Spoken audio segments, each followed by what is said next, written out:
Sorizo. Atau dari Max-nya ya? Iya, kalau band Ruby harusnya Sorizo. Tapi ya masih flex ya kan.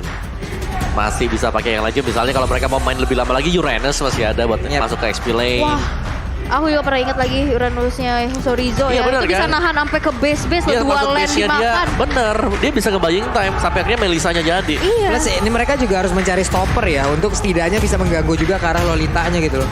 Efek dari baik yang dimiliki oleh Max kalau memang bisa maju ke depan. Oke. Tapi terlihat ada Daira dan juga Grok. Terlihat stoppernya langsung nongol. Grok yang muncul terus. Memang hero berantem ini semuanya udah nih ya. Iya, nempel semua udah. Udah fix berantem. Memang semuanya hero berantem ya di Lane of Dawn. Tapi ini anaknya berantem banget nih hero-nya. Direct lah, Grok lah, Pakito lah, dan Cloud diamankan untuk Kabuki. Iya, tapi Grok kan ini basically pasifnya dia ini nambahin physical defense. Yap. Dan ini lawannya Amon loh. Berarti dia cukup rentan buat di early game. Kecuali ada wild charge-nya. Kecuali ya berarti ganggu-ganggu tipis-tipis aja dulu ya. Boleh. Ya OSD kalau begitu deh teman-teman semua ya. Berarti game kedua sesaat lagi akan langsung kita mulai akan Bigton Alpha bisa menyapu bersih untuk hari ini lalu membuat plot twist terbaru lagi di MPL ID season yang ke-10. Jadi untuk kalian semua yang ada di MPL Arena sekali lagi mana suaranya? Oke ya LO Talent namanya Bang Darus ya MPL ID season 10 gas terus. Wah, cakep banget ya. Tapi ini dia game yang kedua. Match point untuk Bigatron Alpha akan segera dimulai. Akankah Aura Fire bisa mencuri poin atau justru dari Bigatron yang bisa mengenal poinnya tanpa balas? Dan ini dia Lane of Dawn akan menjadi saksi siapa yang akan memenangkan match kedua kita di hari ini. Oke, sementara itu sekarang terlihat Max langsung aja di depan dari Orange Buff. Sementara itu dari masing-masing jungler ya udah akan mengamankan dulu karena Purple Buff kah, Orange Buff kah. Tapi gue penasaran Grok ya. Grok mana ya? Grok mau kemana dia? Bener sih, kita harus ngeliatin Groknya ini bakal ada di samping Hai atau enggak. Groknya di... Oh tidak, masih di situ. Masih di bawah. Belum mau maju, santai-santai dulu aja. Karena belum mau memberikan gangguan. Tapi coba lihat, ada Groknya di bawah santuy anteng diem begitu. Oh dia nutup ini gak sih? Oke. Nutup dari movement minion gak sih di bawah sana? Sepertinya nahan dulu. Iya, Kayaknya tapi udah berjalan ya nahan. Dia pakai barirnya dia. Oh, itu ya.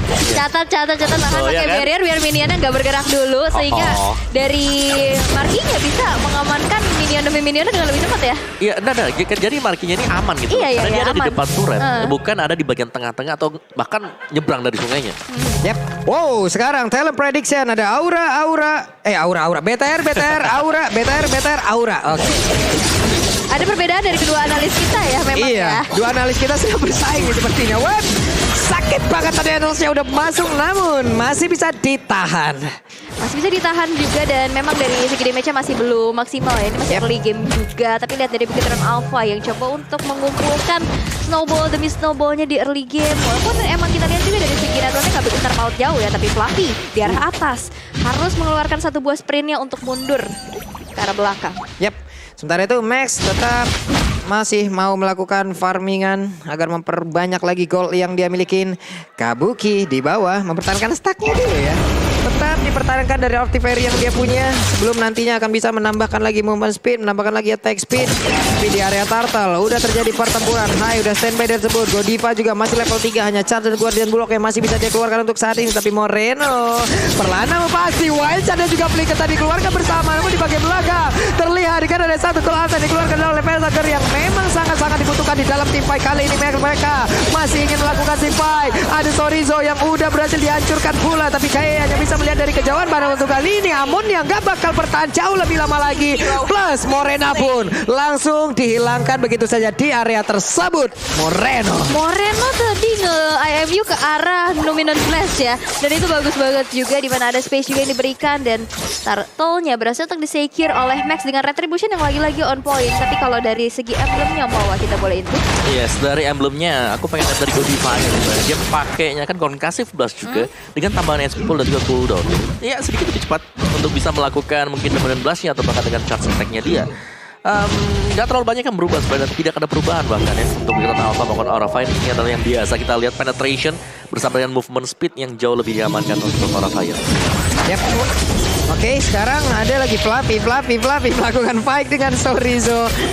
Untuk di early kayak begini agak sedikit riskan ya mau menghadapi Dairat dengan penggunaan Esmeralda ya. Yep. Ngilu, masuk semua itu damage-nya. Ya apalagi untuk Abyssal Strike-nya kalau bisa connect kan besar banget apalagi untuk di early game dan itulah sebabnya kenapa Dairat ini adalah hero yang memang cukup favorit untuk melakukan landing phase. Wah, Blazing Duet-nya nih udah mulai aktif. Namun Marky tetap bisa mengantarkan damage-nya loh. Walau tanpa dia harus terkena damage. Barusan lihat ada Muddles yang memang bisa mengantarkan damage ke arah Cloud tapi dirinya nggak kena. Jarak lagi-lagi kuncinya, jarak yang bisa dimanfaatkan sebaik mungkin oleh Marky. Kadang kita memang butuh jarak ya. Iya. Untuk bisa melihat sesuatu lebih jauh ya. Kedekatan nggak baik, kejauhan juga nggak baik. Betul, jadi jarak yang pas. Tapi dari area middle juga udah mulai dicicil-cicil lagi. Menambahkan stack demi stacknya untuk Nanda. Tapi Endless Charge masih punya satu buah power station dan juga watch charge ke arah belakang ya. Membuat dia nggak begitu mudah untuk ditumbangkan dari damage yang diberikan oleh High-nya. Dan Moreno sepertinya udah mulai tertangkap basah di area rumputan nih. Tapi masih ada satu buah Shadow Strike menuju ke arah belakang. Yap, Enchanted Talisman menjadi milik dari Fluffy. Godiva udah terkena tadi poke damage yang diberikan. Namun untuk sekarang ada satu 16 di bagian belakang terkena langsung ke arah 3 player. Ini menjadi keuntungan untuk Aurafire di dalam teamfight kali di mana Max-nya Pakito udah gak kuat lagi menahan damage-nya begitu banyak masuk ke arah tubuhnya. Double kill didapatkan oleh Esmeralda. Tidak ada yang memperhatikan Godiva barusan di mana dia begitu free untuk mengeluarkan Numeon Blast-nya. Dan ini juga menjadi sebuah dilema ya, di mana Moreno ini mau nge-copy ke Numeon Blast atau mau copy ke arah altarnya.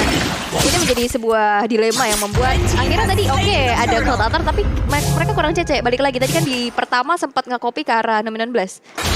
Itu gimana ya? Emang gak kelihatan Godiva. Godiva kunci banget tadi tuh. Iya, efek startnya kan yang dikasih juga dengan Numeon Blast-nya. Dan mari kita lihat untuk item-itemnya dulu di sini. Godiva dengan pecahan item, ada Dreadnought Armor dan juga Steel Leg Plate. Dua item yang cukup wajib mungkin sekarang untuk menahan physical damage dari lawan-lawannya. Physical damage-nya yes, karena ada Pakito dengan ada Grok juga sih. Jadi mau gak mau harus bisa agak sedikit lebih sustain. Dari Amon buat High-nya sudah ada satu jenis one bakal ada ke Feather of Heaven. Dari Pakito aja udah punya Hunter Strike juga. Jadi di sini item-item penetration juga adalah salah satu item yang cukup menunjang. Sedangkan Dairat dari Sorizo ini satu buah Fury's Hammer dan dia bakal build up ke item defense dulu. Ya. Tapi Godiva pun gak bisa masuk terlalu dalam lagi karena posisinya ya udah ketahuan dengan ada Muddles di area tersebut. Ki dengan konsil yang dia miliki udah sampai di area bawah. Ada Barir akankah ditabrak tapi masih ditahan Ki. Gak mau terlalu berhasil untuk bisa menabrak pula ke arah Godiva. Walaupun di belakangnya ada follow up damage yang bisa dihasilkan loh. Ada dua orang loh tadi tapi wild charge ya ternyata disimpan untuk ini Moreno hampir saja dan begangguan pun tercipta. Godiva mengeluarkan Numeon Blast tapi terkena efek Tarifine. Iya, pusing dia. Akhirnya angkatnya gak jadi tapi Fluffy ternyata di arah top lane berhasil untuk ditumbangkan dengan ada dua player dari Megatron Alpha yang bermain di dalam satu altar turretnya. Ini cukup berbahaya karena memang ini bahkan gak ada minion sama sekali tapi memang kalkulasinya cukup matang. Berhasil untuk menumbangkan Fluffy di arah top lane untuk pertama kalinya. Ya, dan permainan dari Aurafire yang biasanya kita lihat mereka bisa kontrol tempo di 5 menit yang pertama ini agak bisa didistract oleh Megatron Alpha. Marky dan juga dari Kabuki ini sama-sama bebas untuk di bottom lane-nya. Dari sisi levelnya mungkin Kabuki agak unggul sedikit tapi cuma perbedaan satu level. Di mana untuk item-itemnya sendiri Megatron Alpha mereka punya Max yang Max-nya ini selalu keliling buat dapetin point kill. Nih di bawah Marquis ini masih mendapatkan spot untuk bisa melakukan farmingan terus-terusan. Belum ada gangguan itu berarti mulai masuk ke arah tubuhnya. Turtle di area yang berbeda. Terlihat, hai. Godiva belum mau menampakkan wujudnya. Ki masih bersembunyi, tapi dirinya udah mengetahui di mana pergerakan dari Godiva. Sejauh ini Guardian Bulwark ditahan, Numeon Blast ditahan, belum ada. Mereka tidak boleh melakukan kesalahan untuk kedua kalinya. Di mana untuk oke, ada satu gol Alta yang langsung dikeluarkan, tapi Lolitanya pun langsung down. Menjadi keuntungan untuk Milan apa? Kenapa? Karena Aurafire sekarang tidak memiliki satu lagi romer yang sangat dibutuhkan. Kabuki yang memiliki ke arah bagian belakang. Fluffy dan juga Vesager ada di bagian tengah untuk bisa mempertahankan satu outer turret-nya. Oke, masih coba untuk dipaksakan. Masih coba untuk merasa masuk ke arah satu outer turret yang tak bisa lagi untuk di defense. Dan tadi satu buah go away yang on point bisa menahan damage dari satu Blazing Duet. Jarak sih sebenarnya ya kan, hingga membuat damage-nya nggak masuk ke dalam gitu, jadi nggak sampai kan. Betul, dan akhirnya tadi ke belakang, tapi memang aman, tentram sejahtera ya dari Marky-nya sendiri, tak tersentuh sama sekali. Dengan go away-nya tersebut juga, dengan lagi-lagi tadi seperti apa Pupulung bilang, jarak dan range juga positioning yang baik banget dari Marky. Dan kalau kita lihat dari damage deal-nya Moreno memang memberikan pokingan damage terus-menerus sih dari tadi terrifying-nya. Bahkan dia sekali ngedes aja kan ngasih damage juga kan. Ya, sebagai midliner ya. Nah. Dan satu lagi di sini Ki dengan flicker groknya dia sih. Ini wild charge-nya yang dari tadi on point banget. Yep. Dan ini yang membuat efek-efek kejut untuk Aura Fire. Jadi mau gak mau team fight-nya harus diinisiasi akhirnya. Akhirnya tadi ditabrakinnya ke Godiva. Iya. Akhirnya. Ini kan menjadi sebuah pertanyaan lagi. Ini gue sebenarnya diprioritasin apa enggak sih? Gue mau ditabrak apa enggak sih? Karena di bawah tadi terang-terangan itu bisa ditabrak, tapi nggak ditabrak. Wih, sakit banget damage-nya, ampun. Itu Abyssal Strike ya. Ditumbuk, ditendang. Ditumbuk, ditendang. Combo itu. Combo. Ya, Aura Fire mereka lagi kehilangan kendali permainan sekarang. Bagaimana dari Max-nya tadi? Dia masuk levelnya juga level game udah ada 2 level sekarang dari Big Ether. Mereka kalau mau ambil objektifnya sekarang, ini adalah waktu terbaik untuk mereka. Mereka bisa nge-raid, mereka bisa langsung masuk ke dalam jungle milik dari Aura Fire dan ya itulah yang diperbuat oleh Ki sekarang. Yap. Hei, Num 16 nya gak kena kerasa pun, tapi ternyata mereka sudah mempop up dari call altar yang dikeluarkan oleh Valentina Morena. Ditabrak! Sakit banget, tapi balik lagi. Kan ada momen yang memang sudah dikeluarkan, tapi Esmeralda-nya pun gak kuat lagi menahan damage yang dikeluarkan. Marquisnya tertinggal sendiri bagian belakang. Ada pergerakan dari Hai yang mencoba untuk bisa masuk, tapi tidak bisa. Ada Konsel, namun Godiva mencoba untuk mengejar. Masih sempat tas. Ditampol, sakit banget tadi Lolita yang kehilangan begitu banyak energi. Dan sekarang Max mengabung menjadi abang-abangan pemilik jungle yang siapapun ada di depannya ditumbuk. Triple kill di secure 1 versus everybody. Max dengan kalkulasi yang matangnya juga berhasil mengembalikan keadaan sehingga tidak ada kerugian ditelan oleh Bigetron Alpha walaupun 3 member dia hilang. At least masih bisa dibalaskan. Ya, dan juga itu adalah junglers yang dapetin point kill juga ya. Jadi memang burst damage dari Pakito ini gak bisa diremehin. Apalagi kalau dia connect ke lawannya. Itu yang dicari tadi. Amon bahkan langsung tumbang. Tumbang langsung nih. Ini kita lihat aja bagaimana kiprah dari Pakito nanti ya. Sekali kau kutumbuk, disitulah mentalmu akan remuk. Gitu. Waduh, serem banget ya. Oke, dan juga tadi lihat damage per second dari Marki juga udah berasa banget pastinya. Dari item-item yang udah mereka bentuk juga. Dan Bigetron Alpha, Gold Swing-nya sekarang udah menuju ke arah 3.000 Wawa. Itu one moment can change everything ya. Benar, masih ada satu momen memang. Tapi di sini, Fluffy sama Kedija. Yap, saya Beb, sorry Zo. Udah mulai masuk lagi damage, tapi Max coba lihat. Max masih menahan. Yeah. Kalau memang tadi tim fight-nya masih berlanjut, Dia keluar. dia keluar, Om. Yeah. Siap untuk memberikan bantuan. Again and again pastinya. Kalau sampai tadi dia keluar, kukira Baywan ternyata bawa kawan. Dan berujung jadi bakuan. Iya, berujung jadi remuk dia, Bu ya. Iya, makanya. Diubek-ubek dari situ. Jadi tempe ya. Tapi ini penggunaan 3 kali dari Pakitonya Max sebenarnya win rate-nya masih belum terlihat bagus ya. Tapi di game yang ini dibuktikan banget bahwa Pakitonya Max ini mengerikan loh. Benar. Bagaimana momen yang dia tahu kapan untuk masuk, kapan untuk melakukan team fight, kapan untuk eksekusi lawan-lawannya juga. Nih, Marquis sendiri coba lihat tuh.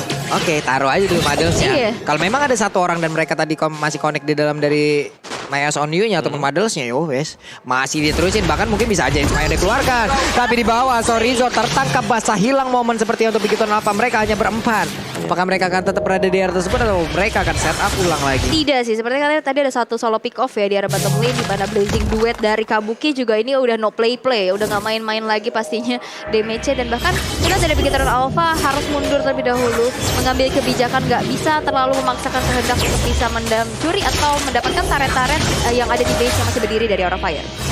Oke, agak kriset ya pasti cukup disayangkan juga. Tapi ya potensi dari daerah sendiri adalah untuk memenangkan laning phase dan itu seharusnya sudah berhasil dijalankan dengan mulus banget tadi oleh Sorizo. Dengan itemnya juga dia punya War Axe, ada Radiant Armor. Ya Virus Hammer untuk berjaga-jaga dan bakal ada item defense lain yang bakal dibuy oleh Sorizo. Esmeralda, Oracle, Dominance Ice, Enchanted Talisman. Jadi udah sama-sama punya item ya. Ini tinggal tarik ulurnya siapa dan pastinya perhatian kita bakal jatuh ke Grok sini. Dari Kinya. Momentum ya? Benar, dari momentum base untuk Grok ini harus bisa di follow up oleh teman-teman yang lain seperti mungkin tadi Keys to Success bagi Bigetron Alpha. Tadi yang gue pertanyakan adalah kalau dilihat dari itemnya Godiva, dia udah ada antivirus lah di item pertamanya. Antivirus. Cuman tadi damage-nya Max itu masuk dari sebelah mana Om sebanyak itu? What? Tuh. Hilang langsung loh. Itu satu combo wombo membuat Fluffy menjadi combro. Dan akhirnya hilang karena Abyssal Strike lagi-lagi. Dia bisa menghancurkan armor. Apa itu barusan? Iya kan? Oh, ya. Hey, Darat.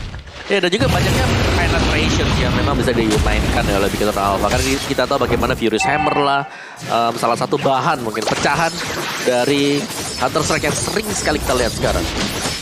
Dek. Waduh, mereka udah nggak memiliki rumput yang aman lagi kalau kayak begini ya. Sangat-sangat berbahaya, tapi Max, penggunaan dari Makito untuk kali ini sangat-sangat luar biasa sekali. Mereka free untuk bisa mendapatkan langsung Lord tanpa adanya gangguan karena mereka berhasil untuk membuat perimeter. Wah ini lihat key-nya udah mendapatkan motivasi ya seperti Iya, tuh lihat tuh stiker-stiker tuh ya. Nah, Tuh, kalian kalau mau ya kayak begitu tanggal berapa, Ul? tanggal 20 dong pastinya Nah, gas. bakal muncul stiker-stiker dari tim-tim MPS Yang lucu-lucu. yang keren-keren. Pasti ini akan menjadi sebuah taunting tambahan ya. Tapi ini dari real time win probability by Samsung Galaxy A series 66% mengarah ke Bigetron Alpha dan 34% untuk Aura Fire. Nih jajan lagi nih kita beli stiker ya, langsung full ya. Nanti ya tanggal 20 ya. Iya, langsung kita penuhin aja pokoknya. Tapi sekarang kita fokus lagi karena ada Lord. Mereka pun harus mengantarkan Lord ini agar bisa langsung bertamu masuk ke dalam pekarangan rumah yang dimiliki oleh pemain dari Aura Fire. Tapi coba lihat, My Eye on You-nya udah memberikan damage sama kita optimal. Dan sekarang Esmeralda dicicil pelan, tapi malah langsung menghilang Wild Charge. Masuk bagian dalam Lolitanya pun langsung down. Tidak sempat tadi seperti untuk langsung mengeluarkan langsung karena kalau atas lawan untuk sekarang mereka hanya sisa bertiga. Kabukinya Boki ke arah mana? Kabuki benar-benar dikeroyok habis-habisan. Sakit banget, double kill didapatkan pula oleh Max. Dan sekarang ada kesempatan untuk mereka bisa mendapatkan langsung kemenangan 2-0 tanpa balas dan badar. Bigetron Alpha bergabung. Bigetron Alpha memberikan kemenangan yang sangat-sangat mutlak untuk seluruh fansnya. Dan ini dia sang robot merah berhasil untuk memadamkan api dari Aura Fire, sang naga api kita dengan poin 2-0 tanpa balas. Walaupun tadi kita lihat dari Aura Fire sempat mendominasi di game yang kedua, tapi memang momentum demi momentum yang diciptakan dari Ki yang sangat luar biasa berhasil untuk membawa Bigetron Alpha memenangkan match yang kedua di hari ini. Sangat mengagetkan, sangat mengejutkan, tapi sesuai dengan apa yang tadi kita prediksi di awal ya.